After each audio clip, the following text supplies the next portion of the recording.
तो फिल्म की शुरुआत में हम मेन कैरेक्टर ब्रैड को देखते हैं, जो एक पायलट था। वो एयरपोर्ट पर आगे बढ़ रहा था, साथ ही अपनी बेटी से वीडियो कॉल पर बात भी कर रहा था। वो उसे कहता है कि मैं काम खत्म करके जल्दी तुमसे मिलने आऊंगा, जो सुन वो खुश हो जाती है। इसके बाद ब्रैड पायलट वाले केबिन में आकर अपने साथी पायलट से मिलता है और दोनों अपने अपने बारे में बातें करने लगते हैं। फिर फौरन बाद ब्रैड को बाहर बुलाया जाता है। एक ऑफिसर उसे बताता है कि इमरजेंसी की वजह से तुम्हें एक कातिल को अपने साथ ले जाना पड़ेगा, जो बहुत ही ताकतवर है, जिसका नाम टोनी है। ये जिम्मेदारी हम तुम्हें इसलिए दे रही है क्योंकि तुम काफी समझदार हो, जिस पर वो मान जाता है और अपने प्लेन के बाकी स्टाफ से आकर मिलता है। और ये लोग मुसाफिरों के बारे में बात करने लगते हैं कि सब आ गए हैं कि नहीं। और जैसे फिर सारे मुसाफिर आकर प्लेन में बैठ जाते हैं तो ये लोग फौरन अपनी उड़ान भरते हैं। ब्रैड अपने साथी पायलट को बताता है कि मैं अपनी बेटी से बहुत प्यार करता हूँ और बहुत जल्द उससे मिलने वाला हूँ। हमारा एक दूसरे के अलावा और कोई नहीं है। और फिर ये लोग रात तक प्लेन में सफर करते रहते हैं, लेकिन तभी अचानक मौसम बिगड़ने लगता है, जिस वजह से ब्रैड परेशान नजर आता है क्योंकि उसे कुछ ठीक नहीं लग रहा था। वो सभी मुसाफिरों को सीट बेल्ट बांधने के लिए कहता है। रेडियो के जरिए वो अपने सेंटर से बात करने की कोशिश भी करता है, पर उसकी बात नहीं हो पाती क्योंकि आहिस्ता आहिस्ता यहाँ के सारे रेडियोस काम करना बंद कर देते हैं। अब तभी अचानक बिजली का तेज झटका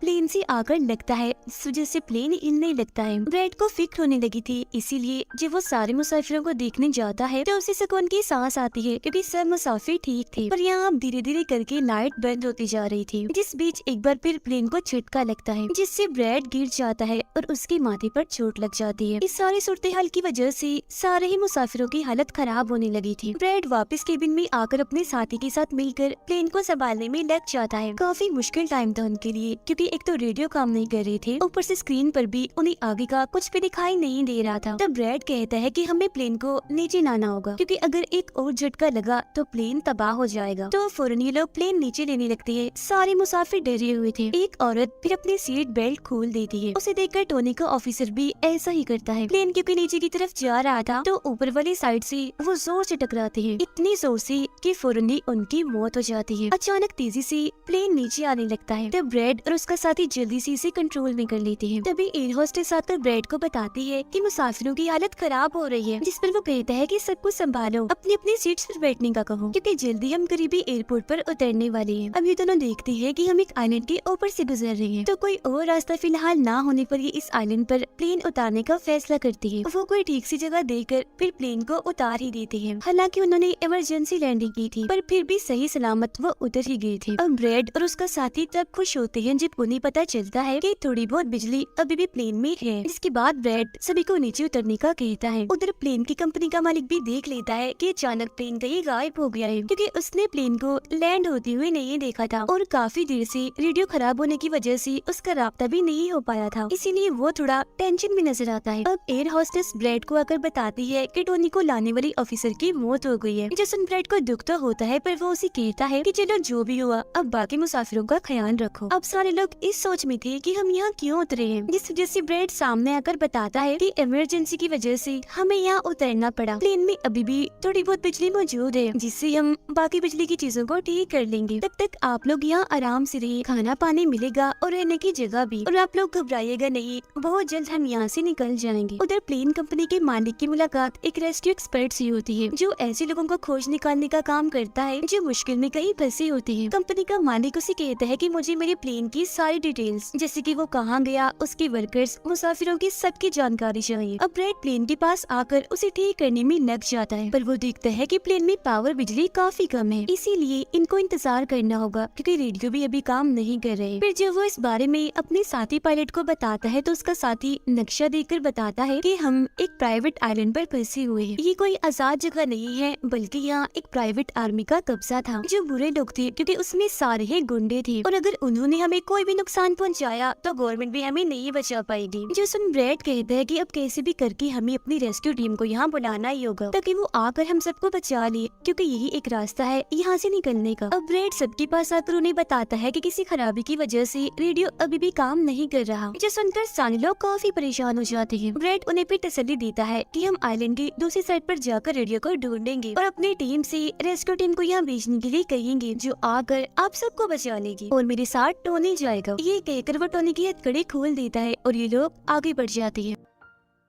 अब हम प्राइवेट आर्मी इन्हें जो बुरे लोग थे उनके हेड को देखते हैं, जिसके पास एक आदमी आकर बताता है कि यहाँ आइलैंड पर एक प्लेन आकर रुका है इमरजेंसी की वजह से, और उसके अंदर बहुत सारे लोग हैं जो अलग अलग मुल्कों से हैं। जो सुनकर प्राइवेट आर्मी का हेड उसे पैसे देता है इस जानकारी की, और फौरन अपनी टीम को तैयार होने का कहता है, क्योंकि शायद ये लोग उन्हें लौटने के इरादे से जाने वाले थे। आइलैंड के जंगल में ब्रेड और टोनी आगे बढ़ रहे होते हैं। टोनी ब्रेड से पूछता है कि तुमने मुझे आजाद क्यों किया और अब कहाँ लेकर जा रहे हो? तो ब्रेड उसे कहता है, क्योंकि मैं तुम्हारी वजह से सबको खतरे में नहीं डाल सकता, और यहाँ एक खतरनाक प्राइवेट आर्मी है जिसका मेरे साथ मिलकर तुम्हें सामना करना है। वो फिर और भी बहुत सारे सवाल ब्रेड से करता है, और फिर अचानक ही चुप हो जाता है। तो जब ब्रेड पीछे मुड़कर देखता है तो टोनी वहाँ नहीं था, वो गायब हो गया था। उधर रेस्क्यू एक्सपर्ट प्लेन की जानकारी निकालने में लग जाता है। एक वीडियो में वो ब्रेड को देखता है जो झगड़ते हुए मुसाफिर से लड़कर उसे काफी मारता है। अब उसकी लड़ने की महारतें देखकर रेस्क्यू एक्सपर्ट काफी खुश हो गया था। जिसके बाद वो एक प्राइवेट कंपनी के लीडर से बात करता है, कहता है कि आप लोग तैयार रहिए, कभी भी आपकी जरूरत हमें पड़ सकती है। जिस पर वो हाँ बोलता है। जंगल में आगे बढ़ते हुए ब्रेड एक खाली पड़ी फैक्ट्री में जाता है, जहाँ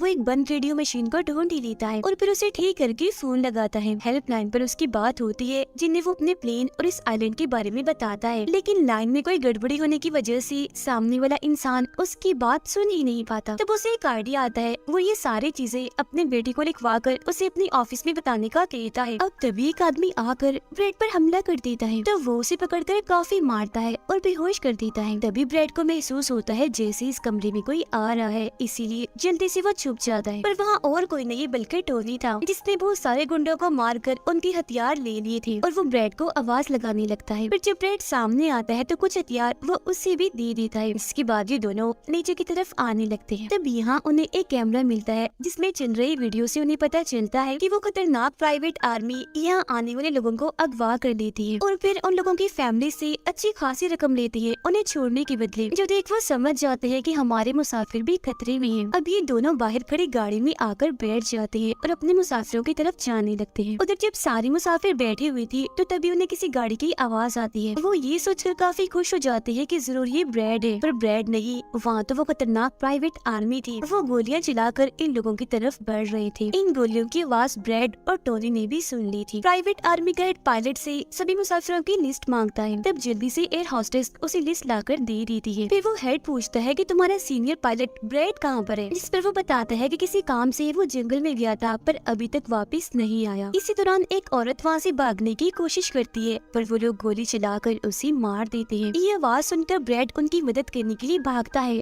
पर टोनी उसे रोक लेता है। गुंडे सारे मुसाफिरों को बस में बिठाने लगते हैं, क्योंकि वो इन्हें अपने साथ ले जा रहे थे बंदी बनाकर। उनका लीडर अपने दो साथियों को कहता है कि प्लेन में जाओ और सारा जरूरी कीमती सामान ले आओ। जिसके बाद खुद वो सारे मुसाफिरों को लेकर यहाँ से निकल जाता है। तब ब्रेड टोनी पर गुस्सा करने लगता है कि वो हमारे लोगों को ले गए और तुमने मुझे जाने ही नहीं दिया। जिस पर टोनी उसे समझाता है कि वो काफी बड़ी आर्मी थी, खतरनाक लोग है वो, अगर तुम चली भी जाती तो इतनी बड़ी आर्मी से अकेले नहीं लड़ पाती। फिर अभी दोनों दुखी तो थे, पर आगे बढ़ जाते हैं और उन दोनों गुंडों को पकड़ लेती है जो प्लेन से कीमती सामान ले रही थी। ब्रेड गन पॉइंट पर उनसे पूछता है कि मुसाफिरों को लेकर कहाँ गया होगा तुम्हारा हेड? जिस पर वो बताता है कि यहाँ एक खाली फैक्ट्री है, वहीं गए होंगे वो लोग। अब रेस्क्यू एक्सपर्ट को ब्रेड की बेटी से उधर की सारी सूरत हाल का पता चल गया था, यानी कि उनका प्लेन वहाँ एक आइलैंड पर फंसा हुआ है और साथ ही वहाँ एक काफी खतरनाक प्राइवेट आर्मी भी है। वो इस बारे में प्लेन कंपनी के मालिक को बताता है, जिस पर वो कहता है कि फौरन अपनी प्राइवेट टीम और रेस्क्यू टीम को भेजो। फिर ये लोग जैसे तैसे करके उस आइलैंड और उनके प्लेन को ढूंढ ही लेते हैं। जब इनके बीच फैसला होता है कि प्राइवेट टीम का लीडर सबसे पहले वहाँ जाएगा अपनी टीम के साथ। उधर एक गाड़ी के जरिए ब्रेड और टोनी फैक्ट्री की तरफ जा रहे थे, जिसके पास पहुंचकर ये चुपके से अंदर घुस जाते हैं, जहाँ वो सारे गुंडे मुसाफिरों की वीडियोस बना रहे थे, ये दिखाने के लिए कि कौन सा मुसाफिर किस मुल्क से है। अब प्राइवेट टीम भी प्लेन के पास पहुंच जाती है, पर इन्हें जब वहाँ कोई नहीं दिखता तो टीम का लीडर प्लेन के अंदर जाकर चेक करता है, जहाँ 2 लोगों की लाशें थी। इसके अलावा वहाँ ब्रेड का छुड़ा हुआ मैसेज भी मिल जाता है, जो कि उस फैक्ट्री तक आने का रास्ता था। फैक्ट्री में दोनों छुपकर उन गुंडों पर नजर रख रही थी, जिनमें से 2 गुंडों को वो पीछे से आकर पकड़ लेते हैं और मुंह बंद करके उनका दम घोट देते हैं, जिससे उनकी मौत हो जाती है।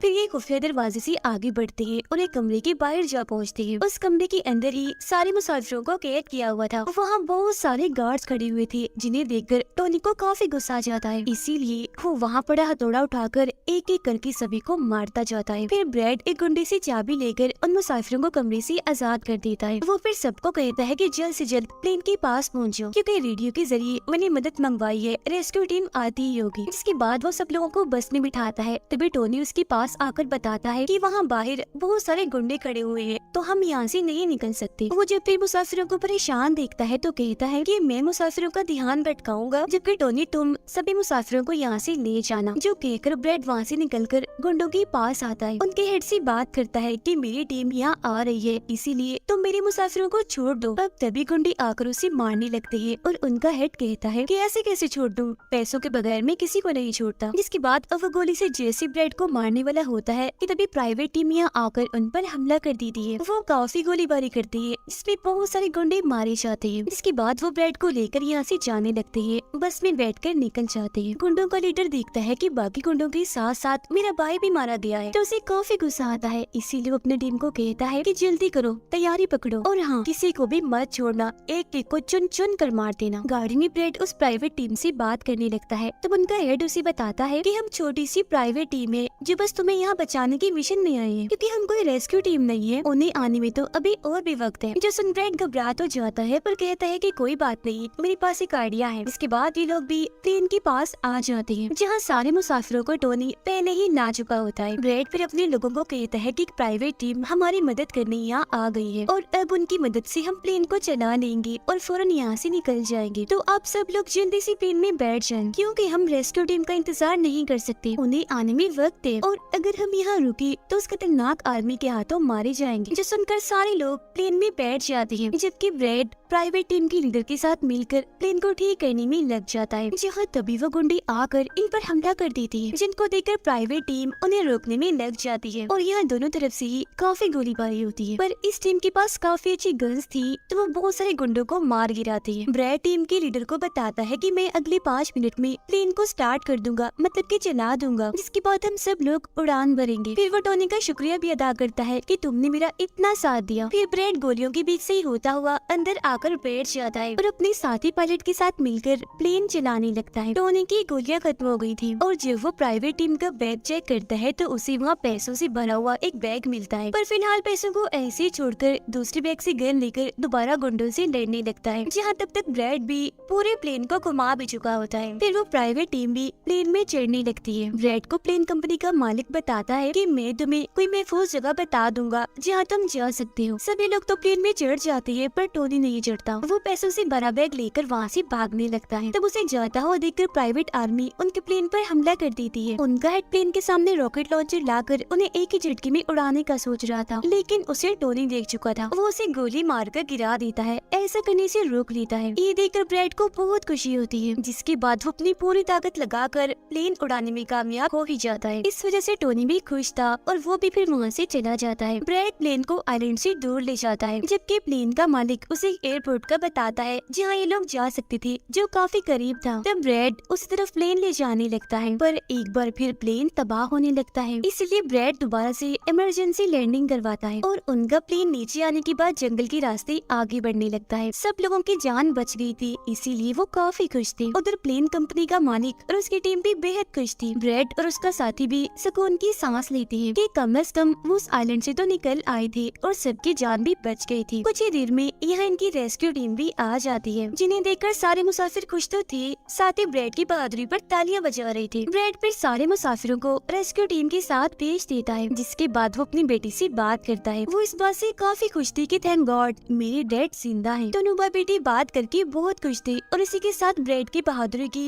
ये कहानी इधर ही खत्म हो जाती है।